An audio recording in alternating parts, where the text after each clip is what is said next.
All right, let's dive into financial statements today. Okay. Specifically, the statement of cash flows. All right.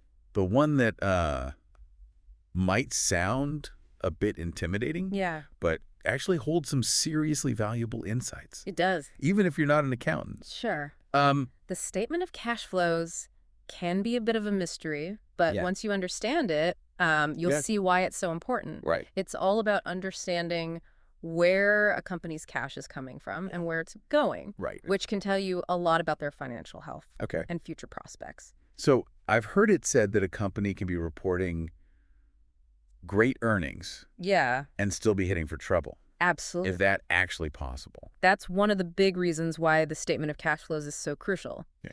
You see, earnings are reported on an accrual basis, Right. which means they reflect revenue and expenses when they're earned or incurred, not necessarily when the cash actually changes hands. So, like, if a company makes a big sale, Yeah, but hasn't actually collected the payment yet, exactly. it still shows up as revenue Precise. on their income statement. But that doesn't mean they actually have that cash in hand. Got it. That's where the statement of cash flows comes in. Okay. It cuts through the accounting jargon and shows you the real cash flow picture. All right, so I'm starting to see why this is so important. Good. So how does the statement of cash flows actually work? Sure. Is it like a giant spreadsheet with every single cash transaction? It's definitely detailed, Okay. but it's organized in a way that makes it much easier to understand. Okay. It breaks down a company's cash flow into three main categories: Okay. operating activities, Okay. investing activities, Got it. and financing activities. Okay, let's unpack those. Sure. What exactly falls under operating activities? Operating activities are all about the cash flow generated from a company's core business operations. So the heart of the business. This is where you see the cash coming in from sales Right. and the cash going out to cover expenses like inventory, salaries, and rent. So it's the day-to-day stuff that keeps the lights on. Exactly. And the products or services flowing. It's the heart of the business. Okay. And the operating activities section gives you a good sense of how efficiently a company is generating cash Okay. from its core operations. Right, that makes sense. Great. What about investing activities? Investing activities capture the cash flow related to a company's investments in long-term assets. Okay. This includes things like buying or selling property, equipment, or even investments in other companies. So if a company is investing heavily in new equipment You got it. or expanding their facilities, we'd see that reflected in investing activities. And on the flip side, if they're selling off assets, Right. that would also show up here. Okay. It gives you a sense of how a company is managing its long-term investments Okay. and whether they're growing or shrinking their asset base. All right, so we've got the core business operations Yeah. and the long-term investments. Mm-hmm. What's the third piece of the puzzle? Financing activities track the cash flow related to how a company raises and manages its capital. So it's all about, This includes things like yeah, issuing stock, taking out loans, repaying debt, or paying dividends to shareholders. how a company is financing its operations and growth, right? Exactly. By looking at the financing activity section, Yeah. you can see how a company is using debt and equity Okay. to fund its operations, Okay. and whether they're taking on more debt Got or it. paying it down. Now, I have a question about the term cash itself. Sure. When we talk about cash on the statement of cash flows, Yeah. are we literally talking about dollar bills sitting in a vault? Not necessarily. Okay. The term cash on the statement of cash flows Okay. includes what are known as cash equivalents. Cash equivalents. Yeah. Okay, break that down for me. Think of cash equivalents as investments that are so liquid Okay. and easily convertible to cash Mhm. that they're practically as good as cash itself. Okay. They're short-term, Okay. highly liquid investments Yeah. with very little risk of losing value. So things like what, treasury bills or money market funds. Exactly. Yeah. Things that can be easily converted into cash when needed. Now, I remember reading about two different methods for calculating cash flow from operations. The direct method and the indirect method. Right.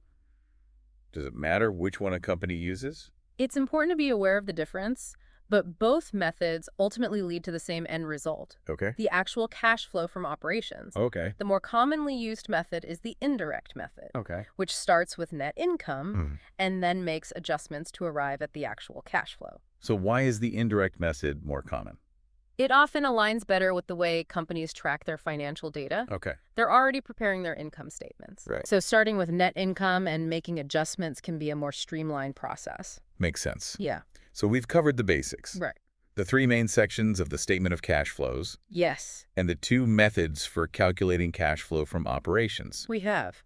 But the big question is, why should investors care? Yeah, that's a great question. What kind of insights can we actually glean from this statement? That's where it gets really interesting. Okay. By analyzing the statement of cash flows, we can start to understand a company's earnings quality. Oh. See if they're generating enough cash to fund their operations and growth, and even get a glimpse into their overall business strategy. Okay. But that's a topic for our next segment. Hold that thought. I'm ready to put on my detective hat and see what secrets we can unlock. Sounds good. We'll be right back after a quick break. All right. So we're back and ready to dig into those insights Yeah. we can get from the statement of cash flows. All right. You mentioned earnings quality. Right. What exactly does that mean? Sure. And how does the statement of cash flows help us assess it? Earnings quality is all about understanding whether the net income Okay. reported on a company's income statement Yeah. truly reflects the underlying health of their business. So it's about looking beyond the accounting numbers. It's about looking beyond the accounting numbers. Yeah. And seeing if those profits are actually backed by real cash flow. So a company could be reporting big profits on their income statement. Yes. But if they're not actually collecting cash That's a problem. from those sales, that's a red flag. Precisely. Remember, Okay. the income statement is based on accrual accounting. Right. So it can sometimes create a disconnect Yeah. between reported earnings and the actual cash coming in. Got it. The statement of cash flows helps bridge that gap Okay. and gives us a clearer picture. Can you give me an example of how that might play out in the real world? Imagine a company that sells a large piece of equipment on credit. They record the revenue on their income statement, Right. which makes their earnings look great. Okay. But if the customer delays payment or defaults on the loan, Yeah. the company may never actually see that cash. So their earnings might look fantastic on paper, Yeah. but if they're not converting those sales into actual cash, it's a bit of a mirage. Exactly. That's why it's crucial to look at the statement of cash flow, specifically the cash flow from operations. Right. If a company is consistently reporting positive net income, but their cash flow from operations is negative, Okay. that's a major warning sign. Okay, I'm definitely making a note of that red flag. Good. Negative cash flow from operations despite positive earnings. Yeah, Not a good sign. not at all. Okay. It could indicate problems with collecting payments, Right. aggressive accounting practices, Right. or even deeper issues with the business model itself. So the statement of cash flows is like a reality check Exactly. for those earnings numbers. It- What else can we learn from it? It's also a powerful tool for forecasting a company's future performance. Oh. By analyzing their cash flow patterns, Yeah. we can get a sense of their ability to generate sustainable cash flow Right. to fuel growth Okay. and meet their financial obligations. I can see how that would be important. Yeah. If a company is constantly burning through cash, Yeah. they're not going to be able to invest in growth Exactly. or even stay afloat in the long run. That's right. Right. Strong cash flow, on the other hand, Yeah. provides a company with the flexibility to invest in new opportunities, Right. pay down debt, Mm-hmm. reward shareholders with dividends, Mhm. or even buy back their own stock. Okay. All signs of a healthy and growing business. So it's not just about looking at the past, Exactly. but also about understanding a company's potential for the future. Absolutely. Yeah. You want to see if a company is generating enough cash to not only survive, Right. but thrive in the long run. Earlier, you mentioned that the statement of cash flows can even give us insights into a company's business strategy. Right. How so?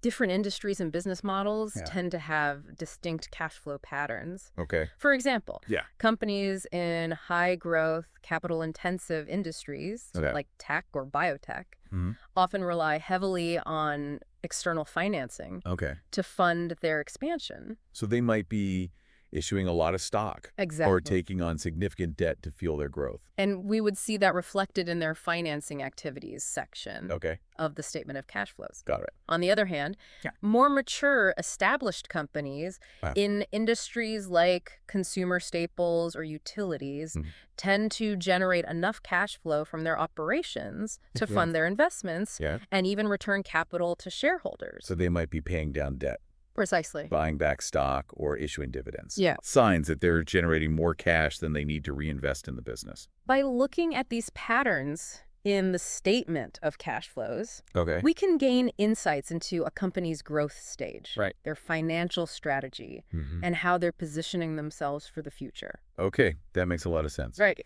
We're starting to see how the statement of cash flows connects to the bigger picture It of does. the company's operations and strategy. Yeah. Now, we've been talking a lot about cash flow, Yeah, but we also need to consider profitability, right? absolutely. Okay. Cash flow and profitability are two sides of the same coin. Right. While the statement of cash flows focuses on actual cash coming in and going out, Mhm. there are key profitability ratios Right. that we can derive from the financial statements Yeah. to assess how effectively a company is using its resources All right. to generate profits. I know you're talking about ratios like return on assets Yes, and return on equity. exactly. Can you walk me through those? Of course.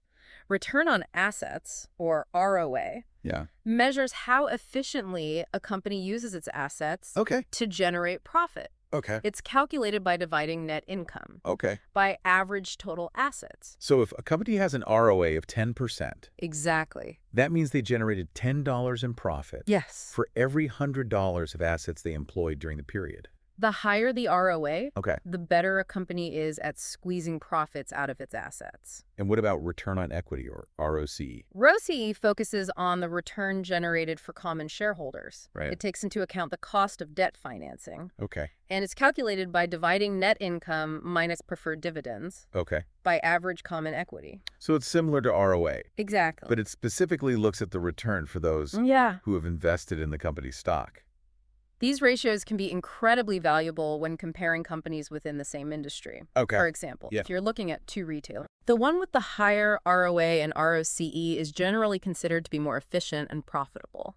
This is all starting to click. Good. We're seeing how the statement of cash flows connects to profitability and how understanding these ratios can help us evaluate a company's performance. And the insights don't stop there. Okay. By digging deeper into the factors that drive ROA, Yeah. we can uncover even more about a company's operational efficiency and strategic choices. Ooh, well, I'm intrigued. Tell me more about these factors. Well, one key factor is operating leverage, Right. which we touched on earlier. Yeah. It refers to the proportion of fixed costs Right. versus variable costs Yeah. in a Yeah. company's cost structure. Fixed costs are those expenses that stay relatively constant, Exactly. regardless of production volume, like rent, Yeah. while variable costs change with production levels, like raw materials. And companies with a higher proportion of fixed costs, Okay. meaning higher operating leverage, tend to experience greater swings in profitability Okay. as their sales volume fluctuates. So if sales increase, Yeah, their profits get magnified exactly. because those fixed costs are spread over a larger number of units. Yes. But if sales decline, those fixed costs become a heavier burden, That's right. leading to sharper drops in profitability. And this sensitivity to changes in sales volume Yeah. can have a big impact on their cash flow, Okay. which we can see reflected in the operating activity section Okay. of the statement of cash flows. So analyzing a company's operating leverage Right. can give us a sense of how vulnerable they might be to economic downturns Precisely. or changes in demand for their products. And this is just one of the many microeconomic factors Okay. that can influence a company's profitability Right. and ultimately their cash flow. Wow, I'm starting to see how all of these pieces fit together. It's like a giant puzzle. Yeah. And the statement of cash flows is a key piece Yes. that helps us see the bigger picture. Exactly. It's about connecting the dots Right. between the statement of cash flows, Yeah. the income statement, key ratios, Okay. and even microeconomic factors Mm-hmm. to gain a holistic understanding of a company's financial health and future prospects. This has been an incredible journey so far. It is. We've covered so much ground. Yeah. And I feel like I'm finally starting to understand the language of Good. the statement of cash flows. And we're just getting started. Okay. There are even more layers of insight we can uncover. Okay. Well, But yeah. first, let's take a moment to let all of this information sink in.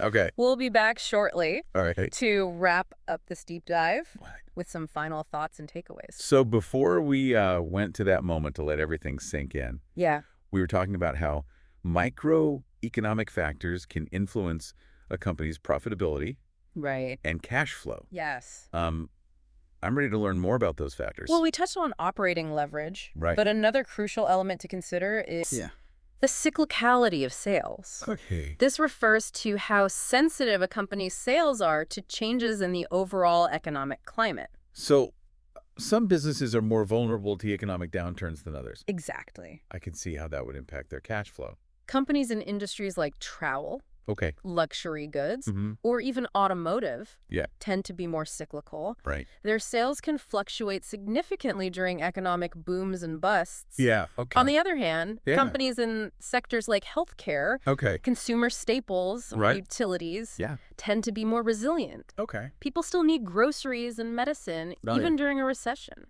So when we're looking at the statement of cash flows, Yes, it's important to consider the industry a company operates in absolutely. and how their cash flow might be affected by economic conditions. You want to see how a company's cash flow from operations has held up during previous economic cycles? Mm. Did they manage to stay cash flow positive even during tough times? Right. Or did their cash flow dry up? That's a great point. Yeah, It's not just about looking at a single snapshot in time, exactly. but understanding how their cash flow has performed over a longer period Yes. and through different economic environments. And there's one more microeconomic factor I want to touch on. Okay. The product life cycle. Okay. It's a concept from marketing, Right. but it has significant implications for a company's financials, Right. including their cash flow. Okay, I remember learning about the product life cycle. Yeah, It describes the stages a product goes through, that's right. from its introduction to the market all the way to its decline. And each stage of the cycle Yeah. typically has a distinct impact on a company's profitability and cash flow. Okay.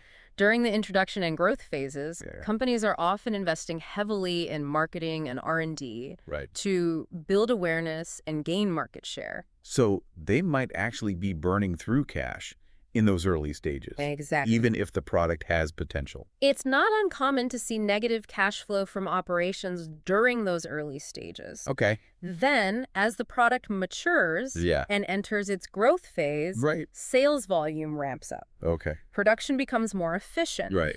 And hopefully, cash flow from operations starts to turn positive. Makes sense. Yeah. They've built up their brand, Yeah. streamlined their operations, Yeah. and are now reaping the rewards of their investments. But then, as the product enters its maturity phase, Right. growth tends to slow down. Okay. Competition intensifies. Right. And companies may need to invest in product enhancements or cut prices Yeah. to maintain market share. So their cash flow might start to plateau or even decline during the maturity phase. It's possible, Right. especially if they're facing increased competition or struggling to innovate. Right. And eventually, as the product enters its decline phase, Yeah. sales volume drops. Right. Profitability shrinks, Okay. and cash flow from operations may turn negative again. So understanding where a product is in its life cycle can give us clues about a company's current and future cash flow potential. It's another piece of the puzzle that can help us interpret the statement of cash flows Right. and form a more informed opinion about a company's prospects. Wow, I feel like we've covered so much ground in this deep dive. We have. We've decoded the three main sections of the statement of cash flows, Yeah. explored the different methods for calculating cash flow from operations, Mm-hmm. and learned how to use this statement to assess earnings quality, Yes. forecast future performance, Right. and even understand a company's business strategy. We've also connected the dots between the statement of cash flows and other financial statements. Right. Delved into key profitability ratios. Yeah. And even touched on those microeconomic factors that Right. can influence a company's financial performance. Yeah. It's been an incredible journey. It has. And I feel like I have a much deeper understanding of the statement of cash flows now. And remember, this is just the beginning. Right? There's so much more to explore in the world of financial statement analysis. Yeah, for sure. But armed with this knowledge, about the statement of cash flows, Mm-hmm. you're well on your way to becoming a more informed investor or business owner. I completely agree. Good. So, as we wrap up this deep dive, Okay. here's a thought-provoking question for our listeners. Right. Think about a company you're interested in. Okay. It could be one you're considering investing in, Mm-hmm. one you work for, Yeah. or even just one that's been in the news lately. Right. How could you use the statement of cash flows to gain a deeper understanding of their financial health and future prospects? We encourage you to take this knowledge and put it into action. Yeah. Start exploring those financial statements, ask those tough questions, Right. and never underestimate the power of the statement of cash flows. Thanks for joining us on this deep dive. Until next time, keep exploring and keep learning.